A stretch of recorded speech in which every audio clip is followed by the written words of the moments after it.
very difficult situation, and you can't use that to tell someone, let's say, for example, they can't come to masjid, they might still come, but if say they start promoting doubts, then that's a clear sign where you have to tell them, hey, like uh, you shouldn't be like this guy. If imagine this guy was a hypocrite and he hadn't helped the messenger or in some other ways, but he was sitting quietly and he wasn't interrupting the messenger in any way. I mean, he couldn't tell him because of such and such reason, because I saw you do this yesterday or something, don't come to masjid, right? I mean, that would be very difficult, not practical way, you know. Um, I mean, just think about it, right? I mean, a hypocrite. I mean, before like you reach the status of a believer, right? We have doubts. I mean, and some people out of those doubts will act in ways that are make them appear similar to hypocrites in a way, right? Because they still have doubts. They're working on it, but they still have doubts. But some people become full-blown hypocrites and start exhibiting all the signs. But if it's a requirement that you have to stop every person who's a hypocrite, a lot of times many people will be mistaken for hypocrites, and they might not be hypocrites because they might be weak believers, or new believers, or just weak believers that are working on themselves. So that in itself should not, or I think is not really a requirement to stop someone from coming to masjid, right? Doesn't God say that the hypocrites enter masjid fearfully? Like that in itself is kind of a security net for prolonged exposure to hypocrite populace in your masjid. They should not enter. People who boycott God's masjids, that one. Yes, brother. So those are people, it says, who boycott God's masjids, who decide not to come to God's masjids, right? They're the evil people, and God said they ought not to enter there and accept fearfully. Oh, that's correct. So, thank you for clarifying, brother. Yeah, no problem. And in the Quran, there is this verse where they say, when the believers leave and they stay with their companions, they say, yeah, we just mock them, we are with you. So they are totally aware of what they are doing. Like, these are not people who are in search of the truth. Like, they know for themselves that, that they are not believing. And the other part which you said, Brother Suleiman, is of course someone who is still in doubts and he's still searching the truth. And so that's, I think, one of the biggest differences between a real hypocrite and someone who has doubts. Yeah, but I was just pointing to the part that distinguishing them becomes difficult sometimes. They may show similar signs, at that point, because one has doubts, the other the doubts has taken over, But people can mistake a believer or a submitter for a hypocrite very easily, right? So if that was a criterion that you shouldn't allow a hypocrite to come, like many people who are submitters could also be mistaken for hypocrites, and they would be stopped, right? So God doesn't want that either, so there's no verse that is saying that, for example, if someone is a hypocrite, that they shouldn't be allowed to come to masjid, like unless they're confessing their disbelief, right? Which is another verse that says, unless they confess. Let me find that verse. But then they are not hypocrites anymore if they confess, because hypocrites are the ones who say that they are believers, but in reality they aren't. And if I understand quite correctly, that means that God is actually protecting the believers who are still in search and whom some people would think that they are hypocrites, and God is protecting them by allowing hypocrites to still come to the masjid. Yeah, there's the verse about while confessing their disbelief. Yeah. The same comes for like when the idol worshippers. It's talked about the idol worshippers. It says idol worshippers are not to frequent the message of God while And the same happened, right? When the angels said, throw them in hell. So at that point, if the angels were the ones who were to decide, then actually a lot of believers who actually didn't deserve to go to hell would go to hell. So Mm-hmm. it makes a huge difference. Yeah, yeah, yeah. I mean, the thing is, as much as you know, we don't want to be around hypocrites. I mean, we will try our best to be not around hypocrites, you know. But like when it comes to public congregations, you know, it will be It's difficult sometimes to um, like spot the hypocrites, and but it's also difficult to uh, to stop them from commingling in that way. Like once, unless you're 100% sure, right? So like there could be many situations where hypocrites will be coming to masjids, you know, even after they're exposed. Like you can see these people are having interactions with them, but they're just saying we no longer trust you. I mean, you don't come fight with us in wars. Like we don't trust you. To see us trust you, but coming to masjid for like say Quran study or a prayer. I mean, you shouldn't really stop them unless you know they're really causing But God says in the problem. Quran you need to run from them. Like how are you going to, like, you know, someone is a hypocrite because of the things that they have done. For example, the same similar thing with the war and they didn't, you know, and then when they come to the masjid, you need to like run away from them or not. I Yeah, yes, like you can run from them, like don't have relations with them, right? But if they come and join the Friday prayer, you know, I mean, oh, okay. it's not a contagious. It's not like COVID-19, you know. So as long as you keep away from them, you know, you'll be fine.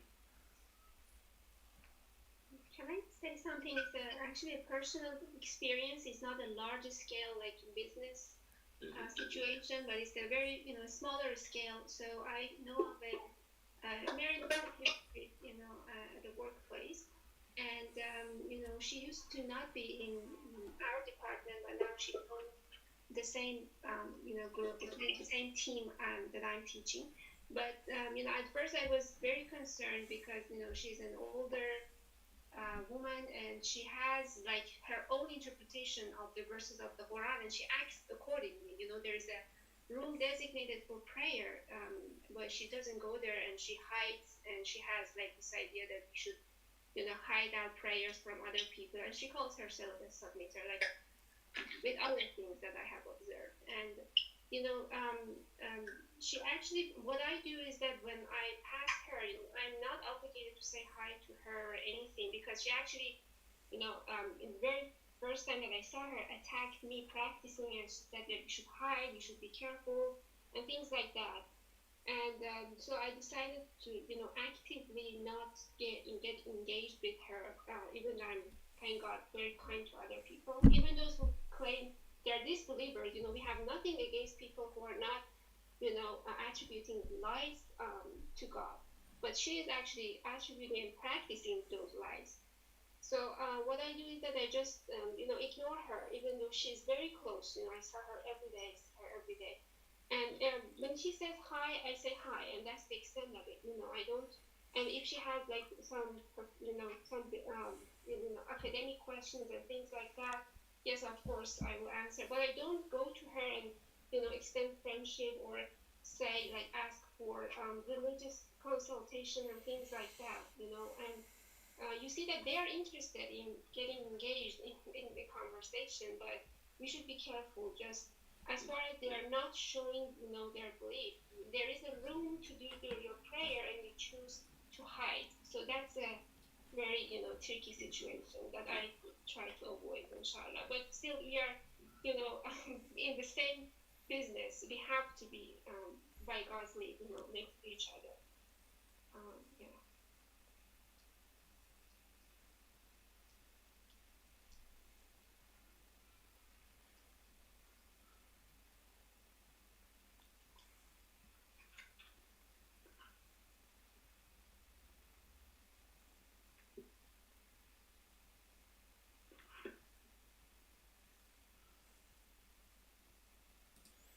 I had a question about 97. The Arabs. The Arabs are the worst in disbelief and hypocrisy. Um, I wanted to ask, like, for example, the Palestinian people, are they considered Arabs or not? Yes, yes. Or they are considered Arabs? Hmm.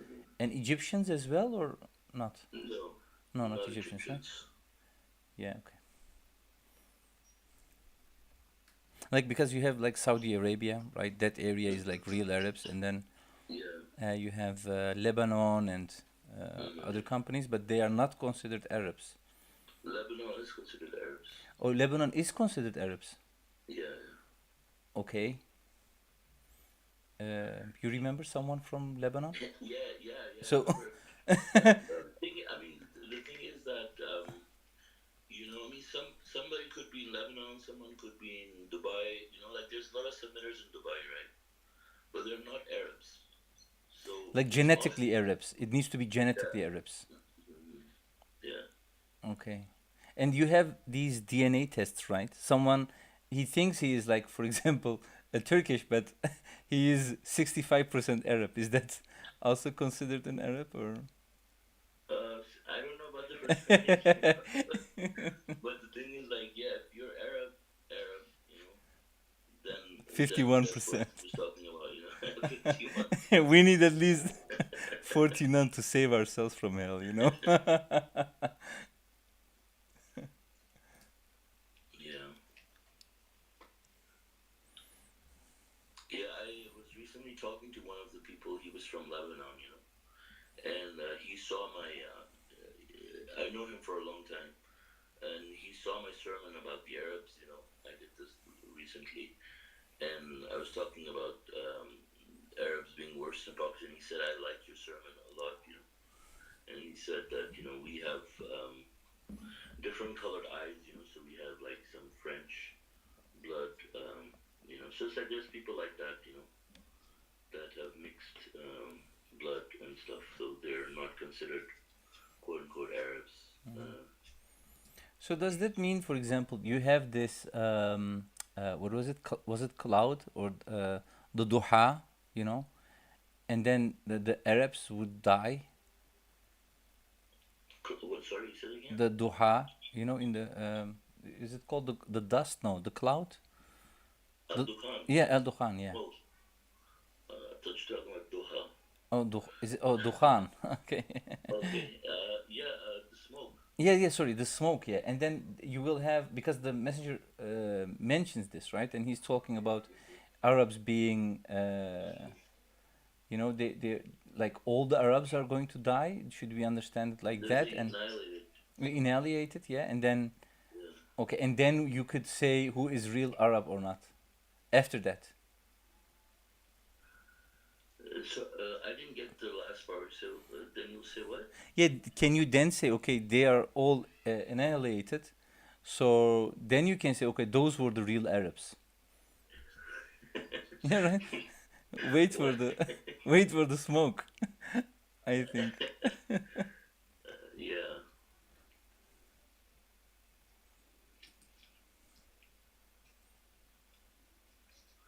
Well, it's not just going to be Arabs who will be annihilated, right? There will be other people around them that might also be hypocrites.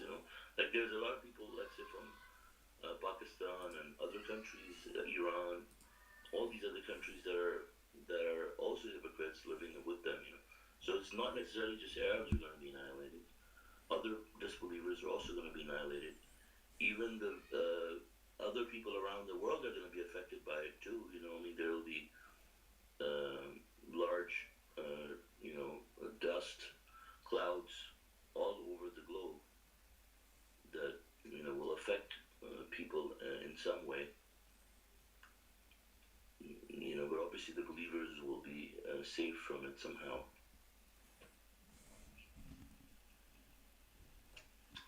Yeah, I also want to encourage some people who are very quiet, other people to also participate. Uh,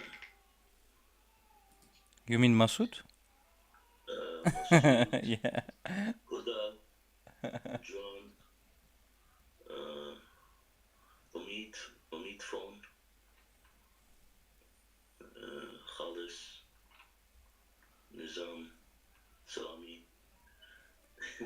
Abdullah.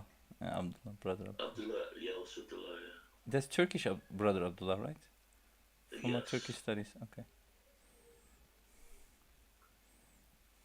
MashaAllah. Happy to see him here as well.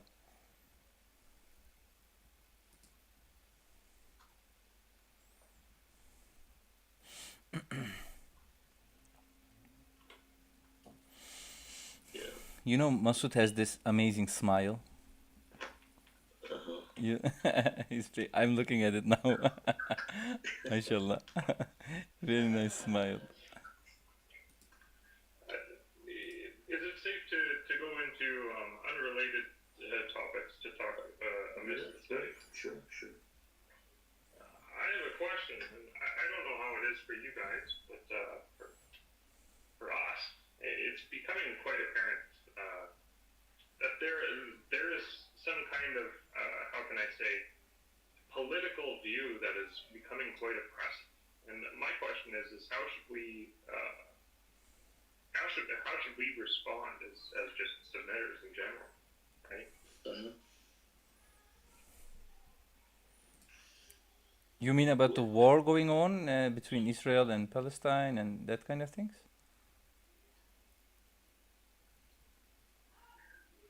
No, more in kin with like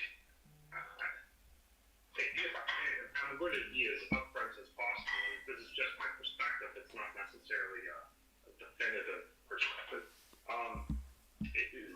Socialism or communism in general seems to be kind of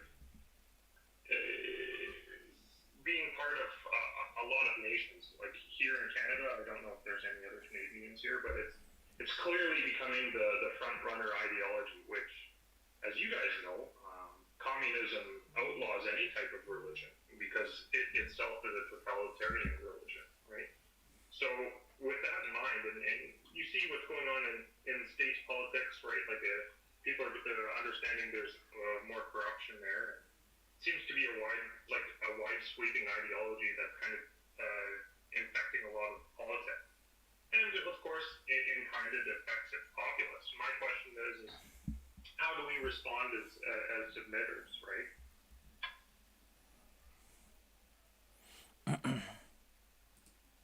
Well, I mean, I think as long as you're allowed to practice your religion, it's, I mean, whether it's communism or capitalism, I mean, either way, I mean, it's not really something that's directly connected to religion, right? I mean, that's just how wealth is distributed.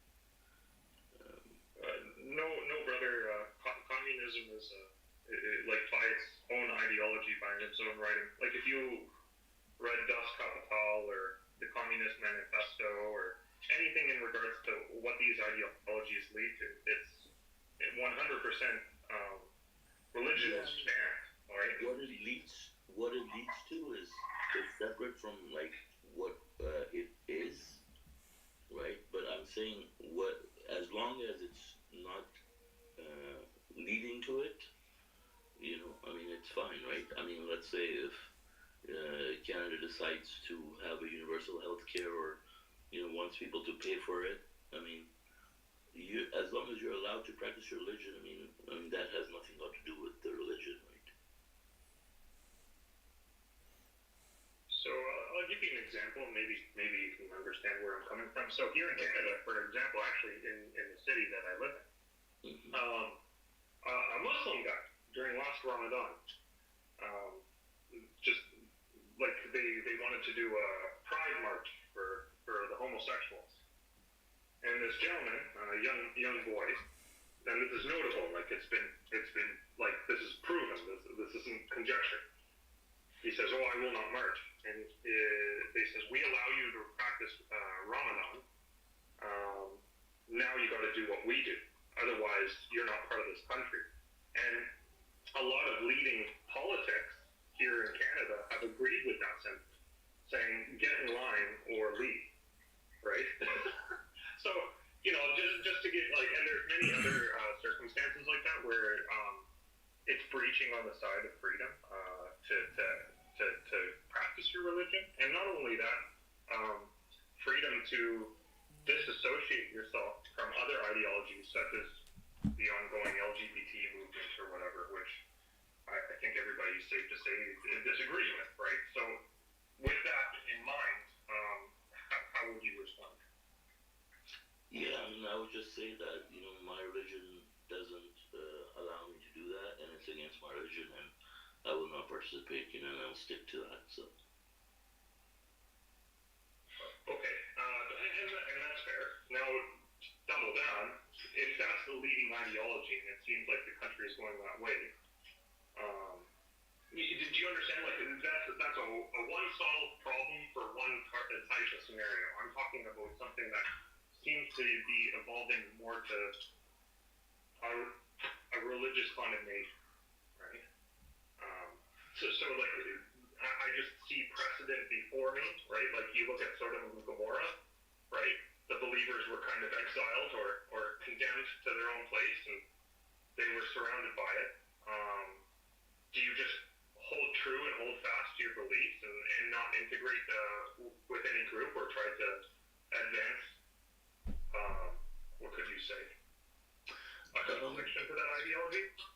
Well, I mean, we know that you are not supposed to stay silent. I mean, but at the same time, you know, you don't impose your beliefs on other people. So, I mean, it has to be a balance in how you express yourself. I mean, you can't, for example, go and have a protest to say, like, you know, you want everybody to stop practicing homosexuality or stop promoting homosexuality.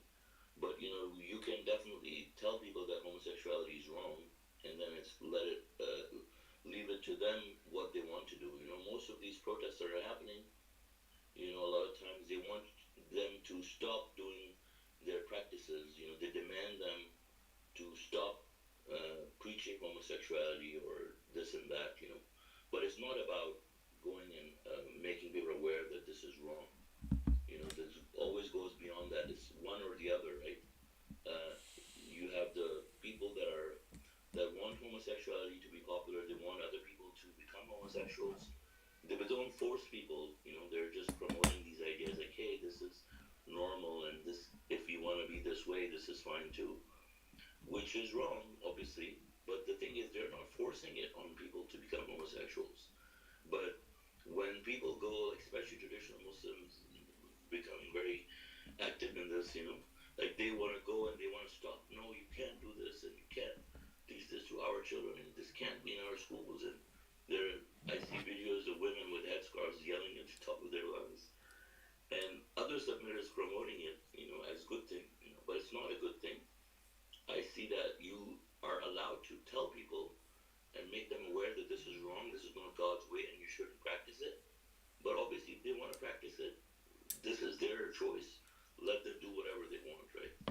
But all we can do is make people aware that this is not God's way, and then this is wrong. This is what our religion teaches, you know, and that's it. And then, but you know, not like try not to involve as you know, with these political groups that rally out and go and, you know, try to force their ideologies, like by, you know, creating disruption in society, like blocking freeways and all those kinds of things, right? So yeah, that's what I would say.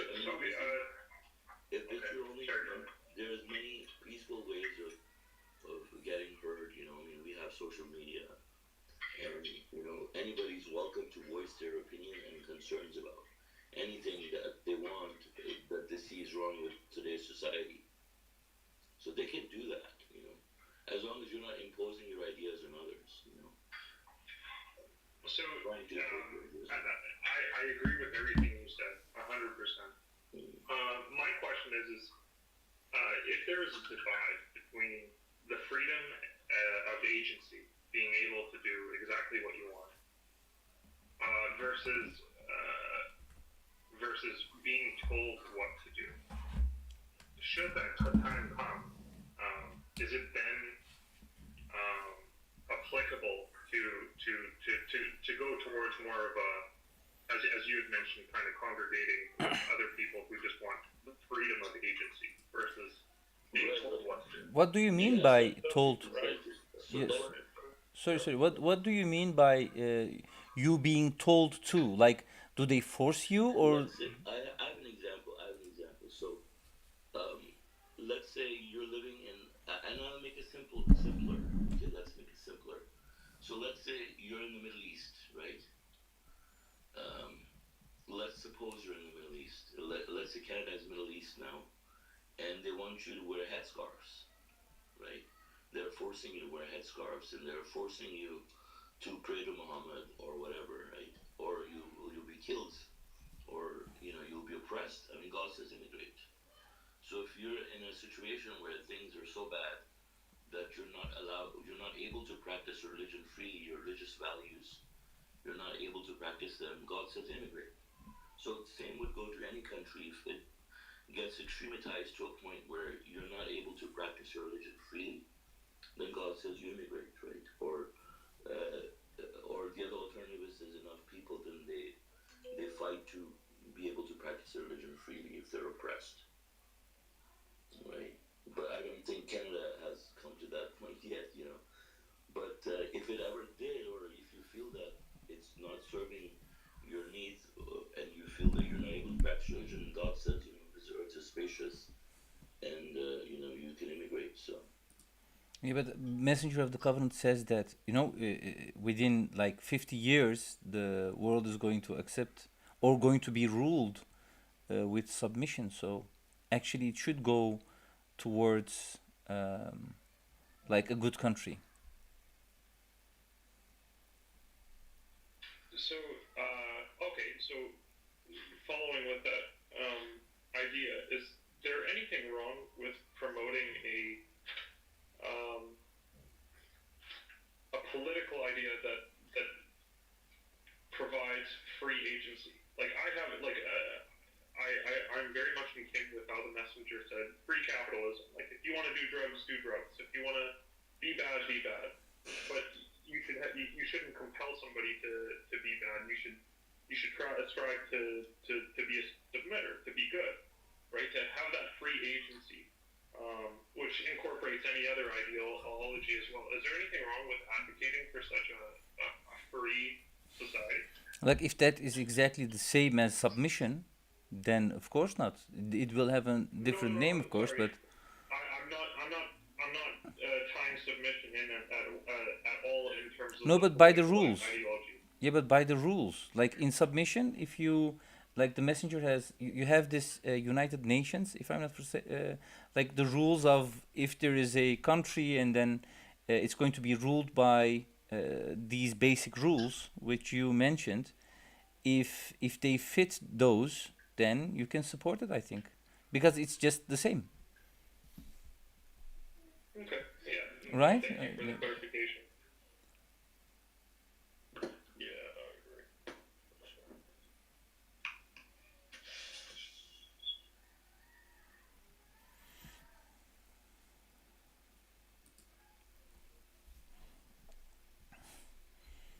all right. Are there any other comments or questions from anyone?